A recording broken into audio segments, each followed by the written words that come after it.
Halo semua, pada kesempatan kali ini kita akan melihat kelompok selanjutnya dari Animalia atau hewan, yaitu Solenterata atau hewan berongga.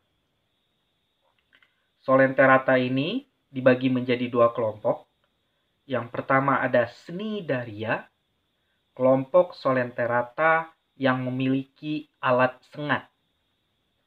Yang kedua ada Ctenophora, yaitu kelompok Solenterata yang tidak memiliki alat sengat. Kita lihat ciri-ciri dari Solenterata. Yang pertama, termasuk ke dalam hewan diploblastik. Artinya, Solenterata hanya memiliki dua lapisan pada saat embrio atau lapisan embrional. Dua lapisan itu hanya ektoderm dan endoderm.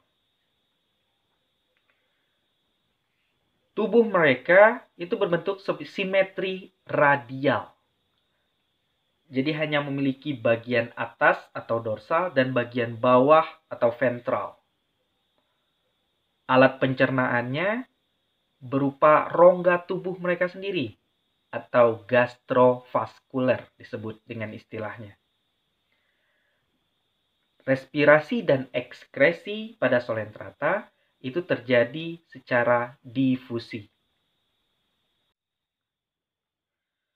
Kita lihat kelompok pertama dari Solenterata yaitu Cnidaria. Ciri-cirinya yaitu yang pertama memiliki alat sengat yang berfungsi untuk menangkap mangsanya. Yang kedua, habitatnya air laut dan ada beberapa yang hidup di air tawar. Cara hidupnya heterotrof karnivor, pemakan udang dan ikan-ikan kecil. Tubuh mereka itu ada yang polip, hanya melekat, dan medusa, bergerak atau berenang bebas. Reproduksi Cnidaria itu terjadi secara metagenesis atau pergiliran keturunan. Pergiliran keturunan ini antara fase aseksual dan fase seksual. Di mana fase aseksualnya itu fase polip atau diam melekat di satu substrat. Sedangkan fase seksualnya itu di fase medusa, bergerak bebas. Sekarang kita lihat struktur dari tubuh Cnidaria. Gambar yang sebelah kiri merupakan gambar dari Cnidaria yang hidupnya polip atau melekat pada satu substrat. Sedangkan gambar yang sebelah kanan ini merupakan bentuk Cnidaria medusa atau bergerak berenang bebas. Struktur pada tubuh Cnidaria ini terbagi menjadi 3 bagian utama. Bagian terdalam ada gastrodermis. Ini berfungsi sebagai tempat pencernaan. Kemudian bagian tengah ada mesoglea atau istilahnya rongga tubuh. Kemudian yang terluar ada bagian epidermis. Di mana di bagian epidermis ini terdapat tentakel yang berfungsi untuk menangkap mangsanya. Di bagian tentakel ini terdapat sel-sel cnidosit atau cnidoblast. Di dalam sel ini terdapat kapsul penyengat atau nematosista.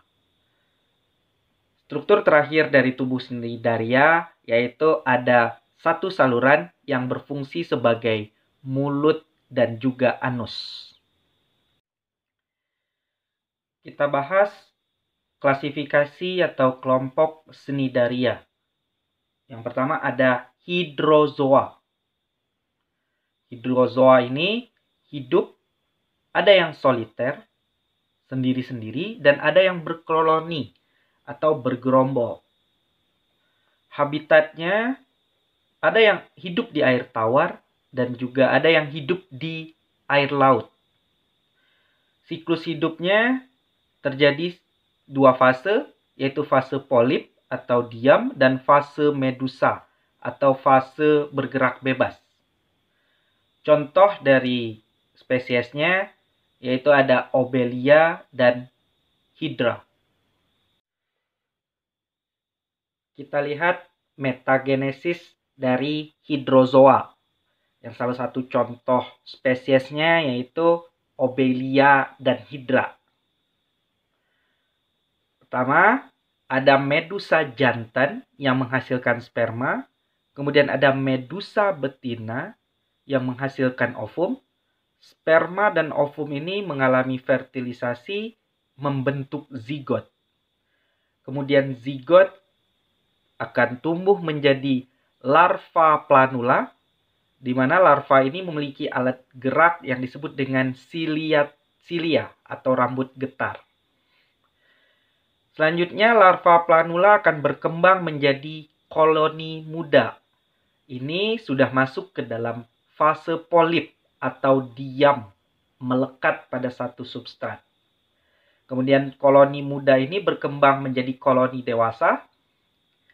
Di bagian tubuh koloni dewasa ini terdapat hydran yang berfungsi untuk proses makan.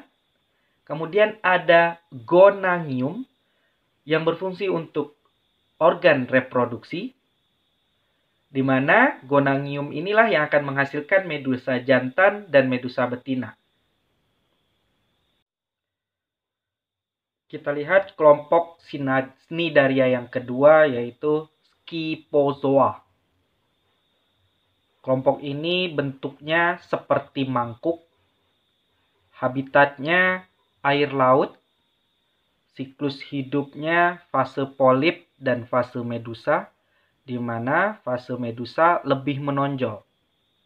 Contoh dari Scyphozoa yaitu Aurelia aurita atau ubur-ubur.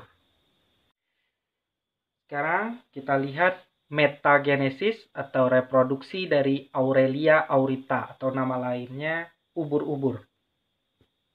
Yang pertama ada Ephira, yaitu ubur-ubur kuda. Selanjutnya berkembang menjadi medusa atau ubur-ubur dewasa, di mana masing-masing ubur dewasa ini yang jantan menghasilkan sperma, kemudian yang betina menghasilkan ovum. Sperma dan ovum akan melakukan fertilisasi membentuk zigot. Kemudian zigot berkembang menjadi larva planula atau larva yang memiliki alat gerak silia. Selanjutnya berkembang menjadi Scyphistoma dan Scyphistoma akan berkembang menjadi Strobila. Scyphistoma dan Strobila merupakan fase polip pada ubur-ubur. Dan Strobila selanjutnya akan menghasilkan Ephira muda dan begitu seterusnya metagenesis ini terjadi.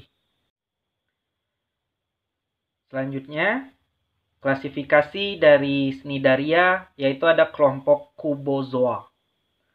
Dulu merupakan kelompok dari Scyphozoa. Bedanya dengan Scyphozoa, medusanya berbentuk kotak, disebut dengan box jellyfish.